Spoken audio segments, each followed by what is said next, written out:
Alright everybody, so I'm very pleased to announce the LED project is completely converted. I was going to do a quick overview here of everything that's taken place up to the point of actually being fully converted. So, step one being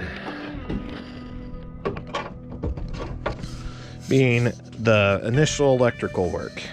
So as stated in the guide, I have added on terminals here, quick disconnects. They have a good rating. I trust they'll last a while, hopefully. That has a wire, 10 gauge, going all the way to the added fuse box. Then you have my added relays, one for the fog lights, fuel pump, top lights, air horn, backup lights, and simply a spare. And all the wiring that goes along with it here, everything that's a little more exposed than factory but zip tied, that's going into the cab over to here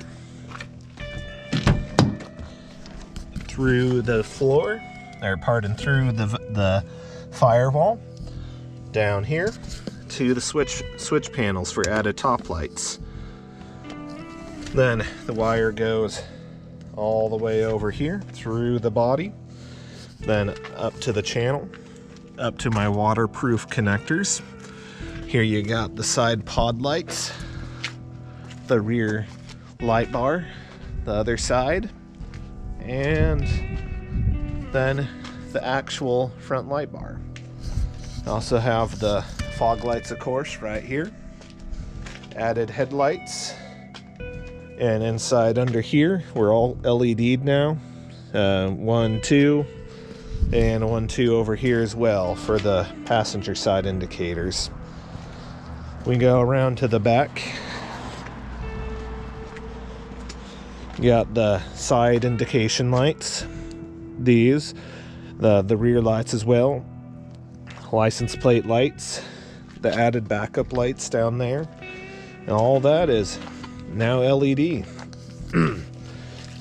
The only 3 that are not LED will be mentioned in the next little segment here, and those are the interior lights. But I did eventually find out that I could probably convert those to brighter LEDs if they ever go out on me. And the final detail to note, just to get this to work, a little bit out of order, but figured I'd show you. So down here you got the flasher, the relays for the hazard lights and the turn signal lights, and I am going to get these actually mounted up in the original spots. They do have on the back of them, if you could see that, the little clips that will go where the originals did. And you have to convert these, or you have to use resistors on the lights themselves to make them work if the bulbs you have do not have built-in resistors. But we're now working 100% LED other than those 3, so I'm technically at a 94% LED conversion. That's pretty good though. I'm not too worried about those 3 stranglers. So I hope you guys find this helpful here, and I'll also take some footage and pictures to show you the end results here later tonight, as it's clearly not dark enough to show you how it looks. Hey guys, wanted to give you a view from the inside here of the actual dash. So this is the gauge cluster. So to show the inside lights for the gauges, you got 1, 2, 3, and 4. Down here you have the indicator / warning lights. Then down here in these little openings here and here. And over here for the hazard light, you also have some for the lights down here. These are the 3 down here that I've replaced with conventional bulbs because I just wasn't sure, because I was down in my home area not visiting the rig. I didn't know if I could fit LEDs in here, but based on what I'm seeing, you most likely could. So if they ever go out, I'll probably update them to LED as well. Then also inside the cab here, you got 2 that are back here, 1 and 2. You got 1 for all 4 of these controls that are central inside the air control module in there. It's a bit of a pain to change, and you gotta loosen some cables. So be ready to adjust those again after you reinstall them. Then you have one for the backlight of here, one for the cigarette lighter that illuminates that loop, and then one that is inside the ashtray inside here, which I replaced just because I was in there. Not that I'm a smoker, but who knows, maybe it's a nice little light to decorate. And then of course we got the dome light inside over here, but I replaced that with an aftermarket assembly just because I didn't feel like messing with my broken old assembly here. And that is the interior lights. Alright everybody, so here's the final results of the LED conversion. Gonna come to the front here and we'll see the running lights. As you see, the added headlights have the little running light feature on them. Going to the back, nice bright plate lights there. Then we could see the flashers in either the form of the turn signals or the hazard lights.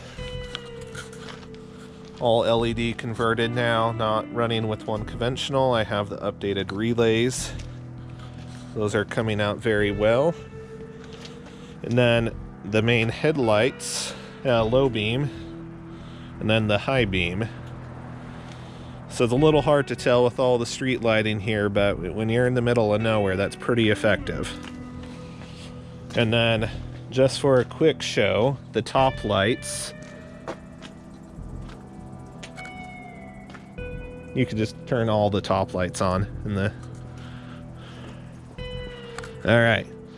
So that is all the top lights activated. Again, not as effective because we're surrounded by lights of the house and all that stuff, but pretty darn bright. And the last one is reverse gear. So you could see my added on backup lights. There they are, nice and shiny. I think with this rig, people like to joke to say when all the top lights are on and all that, it looked like a UFO. But with the brighter bottom lights, it's even gonna look a little bit more brighter. It's pretty effective conversion, takes some time. You gotta update those relays in the cab. But short of that, it's pretty effective. Next, we'll show you the interior lighting updated afterwards here in the dark, actually. Alrighty, guys. So the main video is going to be dark. I apologize, but this is just to show the lighting improvements for the gauges, etc. So here's the main gauge cluster. I don't have the car running, so don't mind those lights. If I turn the hazards on, see that? Bright, so forth and so on. I replaced the two down here, the orange glow ones. Those are still the traditional, but I do believe after inspecting them, I can fit LEDs in there if they ever go out. And the same with the hazard light here. And they're not going to necessarily look super clean. It's because those are all cracked and oranged with age at this point. And then there's the center gauge cluster. There's the AC control. There's the cigarette lighter. And then, like I showed you in another video, there's the little light for the ashtray. I don't know if I haven't really used it much, but it's in there. And then, of course, if I chose to have it on, there's the bright dome light. So that's pretty much the LED conversion. Also, a quick little cheap tip, if in these old rigs, if you don't mind the look and you're a cheap person like me, toothpicks. My toothpicks are used to fix the oil pressure in the battery charging gauge. And I also made a custom cutout using a transparency because the original tilt gauge was completely shot. Also, good to note, the mineral oils, I believe it is, they dry out inside those guys and causes them to be really jerky. Like if I shake the car right now, you see it's not really jerky. But that's because I just topped it off. It was completely dry when we first got it. And having fluid in there all the way to the top makes those runs a lot smoother if you actually like having them being more functional than decorative. Well, that's gonna do it for this episode, guys. I hope you enjoyed, and yeah, if you guys have any specific questions, I'll link my guide to this conversion as well. And if you have any questions that you don't feel were answered in the guide, I don't mind trying to help with that. Just leave a comment, reply on the blog, reply on YouTube. I also have a Facebook, Exploring with Edna, you could shoot questions at. I also have the Instagram and Twitter, that's what it is. Pardon me, I'm not a big social media person, but I'm trying to have all the channels there for people who want to see the updates and stuff. So, till next time, you guys have a good one.